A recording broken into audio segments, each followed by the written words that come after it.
Whether you're a cradle Catholic or a new convert, we all have questions about our faith traditions. From the history, to the prayers, to the culture it's inspired, there's so much to explore. To help us make sense of it all, I'll be talking to the experts at the Church of St. Paul the Apostle in New York City to get to the heart of how to live out our sacred and ancient faith in the modern world. No matter how long you've been journeying with Christ, we could all use a bit more practice. I'm Jack Schneider, and this is Practicing Catholic. Today, I'll be sitting down with Paulist Father Ronald Franco, the postulator for the cause of sainthood for Servant of God, Father Isaac Hecker. We'll be discussing Lenten traditions and their histories. Father Ron, thank you so much for coming to join me here to talk about Lent. Could you tell us a little bit more about yourself, a little bit of your background? Well, thank you, Jack. I'm happy to be here. You want to know about me first, not about Lent? Okay.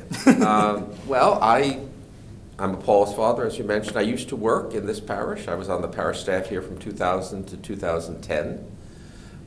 Before that, I was stationed in Toronto, Canada, where the Paulists used to have a parish. And then after I left here in 2010, I went to Knoxville, Tennessee as pastor of Immaculate Conception Parish, which is the oldest Catholic parish in Knoxville.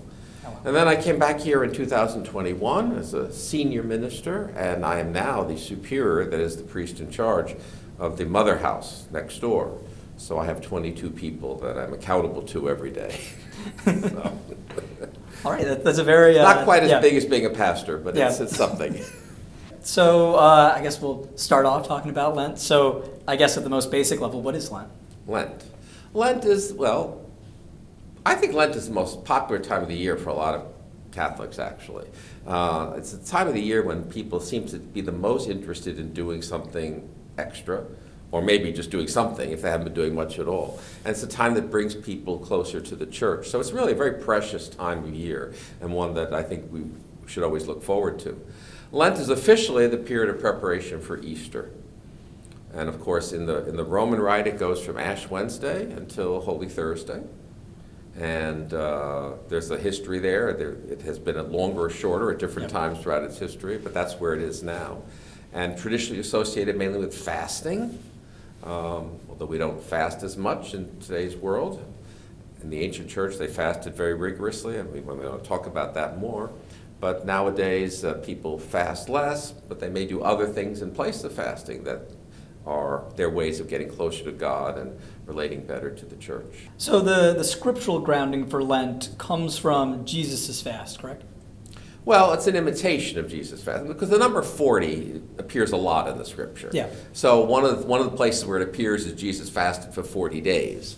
So when the fasting period was eventually standardized, 40 was kind of an obvious number to pick. Although it didn't begin that way.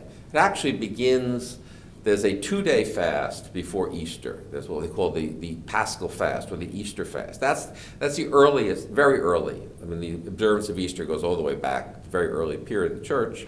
And the 2 days before, Friday and Saturday, were observed as fast days. And so that was the immediate preparation for Easter.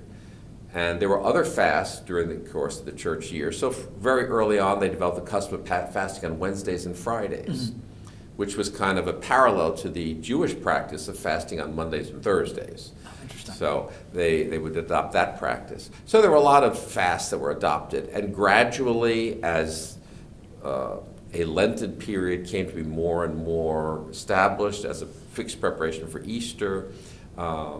There is some thought that maybe the original Roman Lent was only 3 weeks. A lot of this is uncertain. Yeah. But there's some thought that it was really 3 weeks, but then it got expanded to 6 weeks.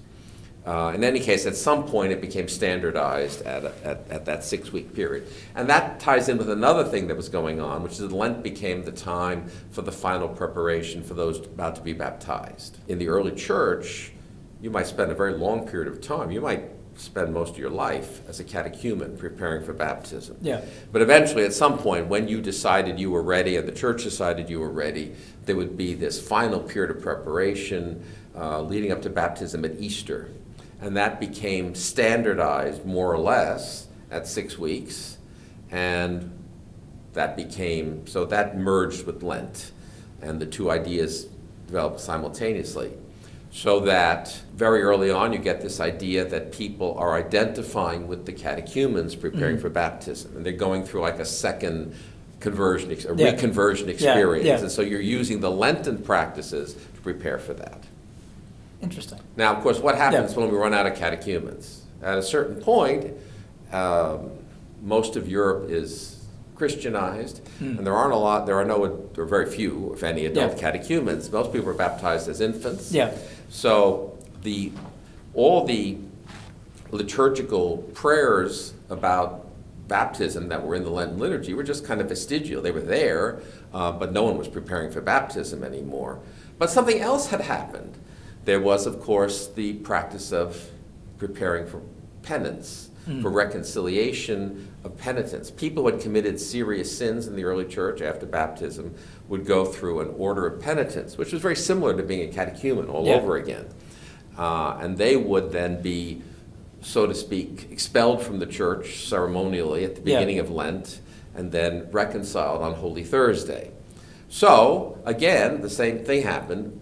Devout people would identify with the penitents and join them in observing this special season of penance. And that's where we get Ash Wednesday, because Ash Wednesday, one of the practices of the penitents was to have ashes put on them. And again, the order of penitence died out. By the end of the first millennium, you don't have any people doing public penance anymore. Yeah. But everybody wants to get ashes. Yeah. It becomes one of the most popular days in the church year. Interesting. And so that the practice of Ash Wednesday, as it looks today, kind of came around at the end of the first millennium, 10th, 11th century? Probably a little earlier than that. And again, what happened there was you had a 40-day period. And the proper 40 days were counted from the first Sunday of Lent to Holy Thursday. All right, so that was your 40 days, till the Thursday before Easter. But of course, you didn't fast on Sundays. So at some point, people started getting scrupulous about this, saying, well, we should fast for exactly 40 days. Yeah. So they added these extra 4 days, and that's where we get Ash Wednesday. Oh, okay, and that's why it's not exactly 40. Now, in some places, in Milan, in Italy, they still follow the ancient Ambrosian rite. They do not observe Ash Wednesday. They begin Lent on Sunday.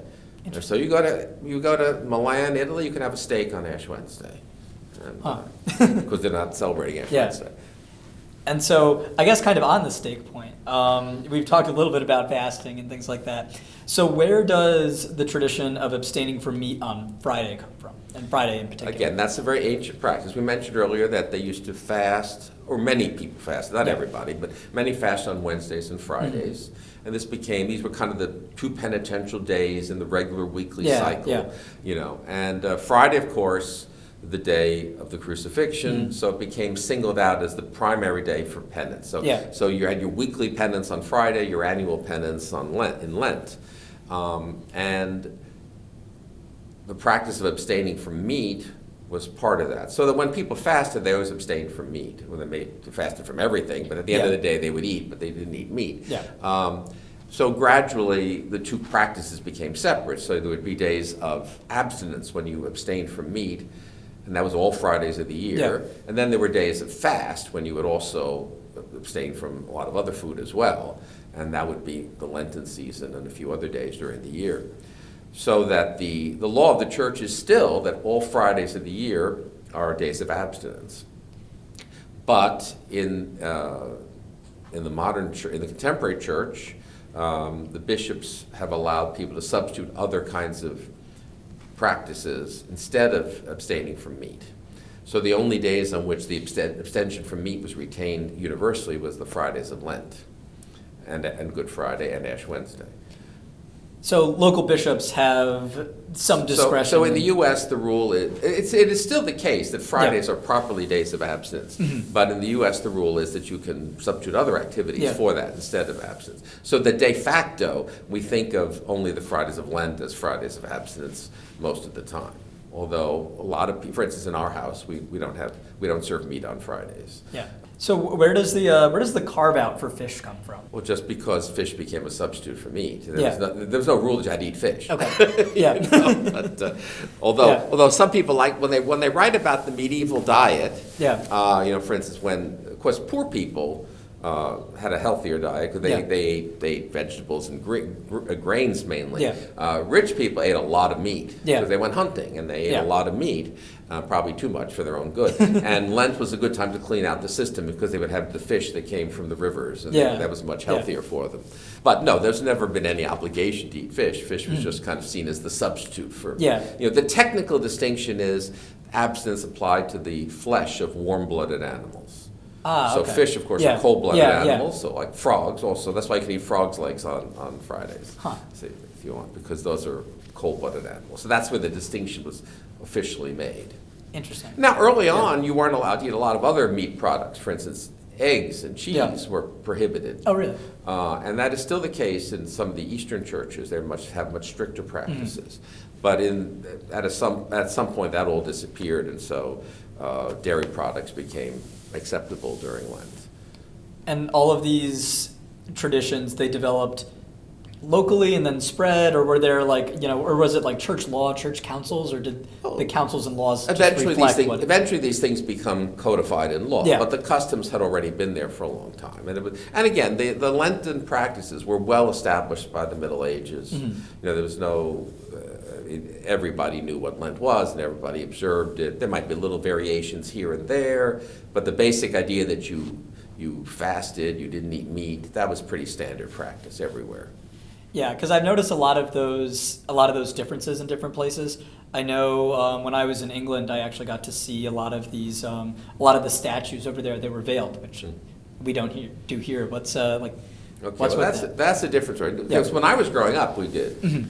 And indeed, in many places, they still, for instance, when I was in Knoxville, we covered all the images there. That's a practice that probably developed in the early Middle Ages. And again, there are different theories about why some of these things developed. Probably the most plausible theory is that in the early church, the images, you either had a cross with gold and precious stones on it, or you had an image of the risen Christ. That was very common in the early church. And gradually, as the piety of the people focused more on the humanity of Christ and on his sufferings, those images seemed incongruous at this time, so they would veil them and then uncover them triumphantly on Good Friday. Now, of course, then the style of crucifixes changed, and most crucifixes portrayed the dead Christ on them, but the veiling of crucifixes had become the law by then, and it remained the law until it became optional in the post-conciliar liturgy.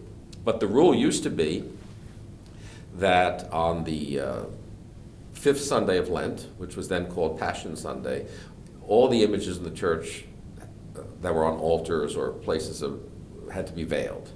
So it didn't apply to pictures on the walls or something, but to crucifixes and images that were on the altars had to be veiled in purple.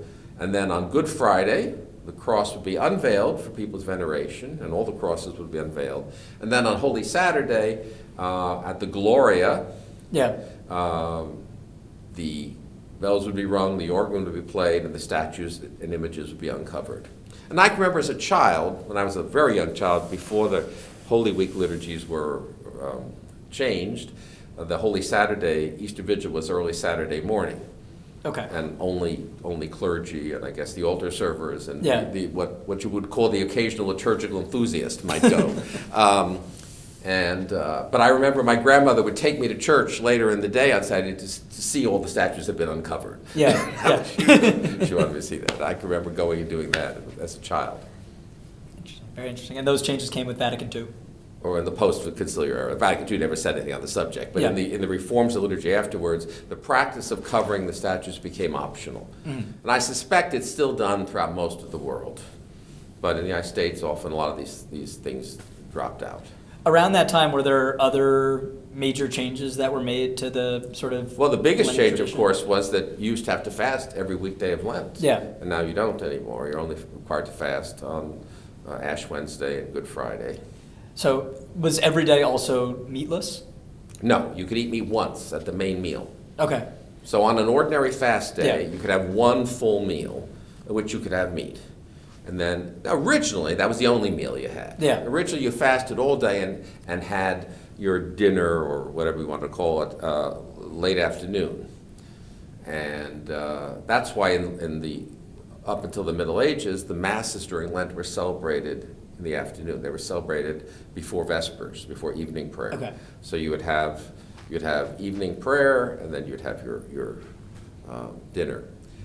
All this gets advanced, of course, with the passage of time. In fact, there's one theory that's where our word noon comes from, because the prayer of noon, the mid-afternoon prayer, noon, 9th hour of the day, got advanced. Oh. And so people started referring to it, the 12 o'clock as noon during the Lenten period. And that's where that development occurred in the English language. Oh, that's interesting. But anyway, so of course, as part of the relaxation of all these things, it became permissible to have a small evening meal after your main meal would be in the middle of the day. You have a small evening meal, and then eventually a small breakfast. So the rule now is one full meal, at which you can have meat, and then 2 small meals at which you have no meat. Now, the only fast days that are officially observed as such now are Ash Wednesday and Good Friday, when, of course, no meat is permitted at all. So, but again, when I was growing up, when I was a kid, my parents would have had to fast every day. And of course, the other thing about fasting, which probably impacts most on our American style of living, is that you had no eating in between meals. That's probably what would stand out to someone today as most distinctive about it, because you would not, this constant snacking and things that we do now, you wouldn't have done that. So I guess kind of on the topic of abstention, a lot of people will give something up for Lent. Mm-hmm. Is that kind of like an American tradition? Is that something people are doing all across the world? Well, of course, if you were fasting, back when fasting was taken very seriously, that was enough giving up. But I think from that comes the idea, well, especially if you're not fasting. For instance, when I was a child, the children didn't fast. So children would be encouraged to give up something.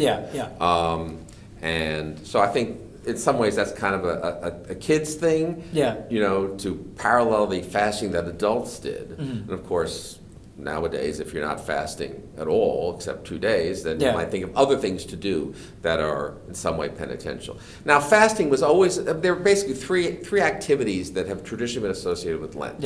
And from the early days, when the fathers of the church, they speak of prayer, fasting, and giving alms, charity. And indeed, in one of the Lenten penances, prefaces during the liturgy, it specifically says that, the benefits of our self-denial are given to the poor. So there was always this idea that, you're fasting, you're denying yourself things, not just for the sake of denying yourself things, but also it frees you to be more generous to others. So when I was a child, we had little mite boxes, and every day there was you checked off every day that you put something in it, because you put coins in. Well, of course, coins were worth more then. But so you would have these little boxes, and you'd put you'd put a nickel or a dime in, every day, and then on Easter you turn it in at church, But again, that was the idea that the sacrifices you make during Lent are not just for the sake of abstaining from things, but to make a difference in terms of helping others in need. So Lent was primarily a time of intensified prayer, intensified self-denial, but also intensified charity. All these things were, seen as part of what it meant, the full Christian life that you were adopting during Lent. So the catechumens would be learning how to do these things. The penitents would be practicing them again to make up for their past sins. And then ordinary people identified with that and did all these things as well. Very interesting. So I guess to pivot a little bit, another thing that we don't do during Lent is we don't say Alleluia. Why? Okay, well, Alleluia is, of course, an ancient Hebrew word. It's the only Hebrew word that we regularly use in the liturgy. Basically means praise the Lord or something of that sort. And it's used all year round, but especially at Easter time. It's used a lot at Easter time. And in the Western liturgies, in the Latin Church, we abstain from it during Lent. Now, in the Eastern churches, they use it all year round. Oh, really? And in the old days, now we used to have a pre-Lent period. We used to have a 2.5-week period of pre-Lent, when the vestments would be purple and the Gloria would not be sung. So you're kind of getting into the Lenten spirit, although you weren't fasting. And those were the 3 Sundays known as Septuagesima, Sexagesima, and Quinquagesima, which means 70, 60, and 50. And if you want to know why, when the week is only 7 days, we measure them as 10 days, there's no answer. Charlemagne, Emperor of the West, in the 9th century, wrote to the Pope wanting an explanation. He couldn't get a good answer. So, I mean, there's no good answer to give that. But that was the custom. So the custom was, on Septuagesima Sunday, you stopped the Alleluia. And all sorts of lovely popular customs developed. People would bury the Alleluia. They'd have like a little funeral service for it. And, they'd carry it around and then buried in the ground and all this kind of thing. So people, again, at a time when the liturgy and the liturgical life of the church was more in sync with the ordinary life of daily people, and people's daily lives followed the calendar and the prayer hours of the day, this was very important to people. The fact we don't sing Alleluia anymore was very much marked. That may not register as much to people today as it once did, but it certainly was very much a big thing in the Middle Ages. Interesting. And that tradition did that develop during the Middle Ages, or was this something that they'd been doing? The elimination of the Alleluia goes way back, very early. Yeah. And so would the, I guess more generally onto Lent, So for instance, St. Augustine famously says we are an Easter people, and Alleluia is our song. Yeah. Well, but of course during Lent is time when we're doing the opposite of Easter, so we have no Alleluia. And so I guess we've kind of touched on a lot of different things on Lent. What would the apostles maybe, or maybe not the apostles, but the first, second generation of Christians, what would they have understood from today's Lent? Other than the fact that they probably didn't speak English, but... When you say today's Lent, what do they mean? Like the traditions of today's Lent, how we celebrate. Well, of course, it would be very different for them, because those first generations, they were expecting, most of them, were expecting the second coming of Christ to be imminent. So they weren't thinking so much the way we think of kind of the recurring cycles of the liturgical year, and every year we do these things, because they kept thinking, well, maybe this year it's going to be it. And in fact, there was a widespread expectation in many parts of the early church that Christ would come on the Easter Vigil. Yeah. And so there was even a rule in some places that, because the Easter Vigil at that time went all night long, and the rule was nobody could go home before midnight. Yeah. Now, if Jesus hadn't come by midnight, then you assume he wasn't coming this year, so you could go home, and then next year try again. Yeah. So their sense of these things was different. They didn't have, they didn't historicize it the way we do. We think of Lent, we were reenacting Jesus' fast of 40 days, and on Good Friday we commemorate his crucifixion. On Holy Saturday we remember his being in the tomb. They tended to celebrate everything together. Yeah. It was one big Paschal Easter celebration, which was also focused on Jesus coming again. And then gradually, when he took his time coming back again, people started to historicize things more. We start commemorating historical events, and that tradition becomes part of our Lenten observance, which wouldn't have been part of theirs. And did they always celebrate that observance in the spring? Right. So it's always been associated with the Jewish Passover. So the cycle of the moon, the Jewish Passover is celebrated on the first spring full moon, the 14th day of the Jewish month of Nisan. And Jesus, according to John's Gospel, was crucified on the preparation day before the Friday, Passover beginning that night, and then rises from the dead on the day after the Passover, when the wheat sheaves would be waved in the ritual. And so very early on, there was a connection made with Passover. Now, there was a dispute in the early church between those who thought you should celebrate on the actual day, the 14th, 15th of the Jewish month, and those who said it should be on Sunday. But very quickly, the practice had developed, probably even in apostolic times, because it's hinted at in the Acts of the Apostles, of gathering on the Lord's Day, on the first day of the week, and commemorating the resurrection. So once you were doing that every week, it was natural that Easter would be celebrated on a Sunday. So very quickly, the idea of Easter as a Sunday won out over a fixed day of the calendar. But it was always connected with the time of the Passover. Now then, discrepancies in the calendar, they don't always agree, but it was always in the spring. Now, of course, if we're in the southern hemisphere, it's the autumn. That's the whole. The natural symbolism doesn't work so well. You have to think of it in a different way. So Catholics are supposed to give alms in various ways throughout the year. Are there any ways of almsgiving that are maybe specifically relevant to Lent or specifically associated with Lent? Well, I think there are certain practices that have developed. For instance, in certain places, people will often gather like for a fish meal on Friday nights or some kind of simple meal, and often the proceeds of that, they'll pay not just the cost of the meal, but they'll pay extra, which will then be given to charity. Yeah. Or it will be specifically sometimes tailored to a cause. Some group may sponsor the meal for a particular charitable purpose. So there are practices like that. I mean, again, you could do that all year round. But again, Lent seems to be the time when people focus more on doing those kinds of things. And traditionally, there was a time when a lot of the Catholic Charities appeals, now they're spread out all year long. Yeah. We have different kinds of appeals. But there was a time when a lot of specifically Catholic Charities appeals were often tied to Lent, because again, it was the time when people would be most focused on doing those kinds of things. Where does the idea of purple being associated, liturgically with Lent, where does that come from?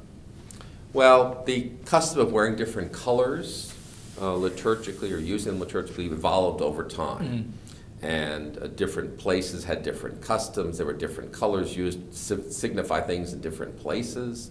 There was not a uniform code until probably the 16th century. The Roman Rite sets certain colors for certain days. In the Eastern Church, they'll differ. And even in the Western Church, those places that had different rites from the Roman, the colors were different. For instance, you'll notice in the Anglican Church, they have a custom of a kind of off-white that they use to decorate for Lent. And that really comes, again, from the usage of medieval England. Yeah. That's where that custom comes from. At different times, different colors were used for different things. For instance, black, which became the color of funerals eventually, was at one point used as the color for Advent, for example. So these things varied. At some point, they were standardized. Technically, it's not purple. Technically, it's violet. Oh, okay. Okay? Purple is, of course, the royal color. Yeah. So purple would be the color of the bishop's choir robes. But the liturgical, now you can't tell the difference. But the liturgical robe is technically violet, which is more subdued than the more royal purple. My always favorite is this one day of Lent, of course, when it's one of the Thursdays of Lent, when the gospel is the parable of the rich man and Lazarus. Yeah. And of course it begins, there was a rich man who was arrayed in purple. And of course you're always reading this when you're wearing all this purple, and I thought somebody had a sense of humor in assigning this gospel for a Lenten Thursday. All right, I think that's all the questions that I have. Do you have anything that you'd like thank you, to Jack. add about Lent? Appreciate the opportunity to talk to you about Thank Lent. you so much. Thanks for coming on. As I say, it is for many people the time when they get closest to the church. So it's a time that we should really treasure and appreciate as a great opportunity not only to pray more and to maybe deny ourselves things that we should deny ourselves, but also to reach out more and connect more with the larger world through our charity. So, thank you. Thank you so much.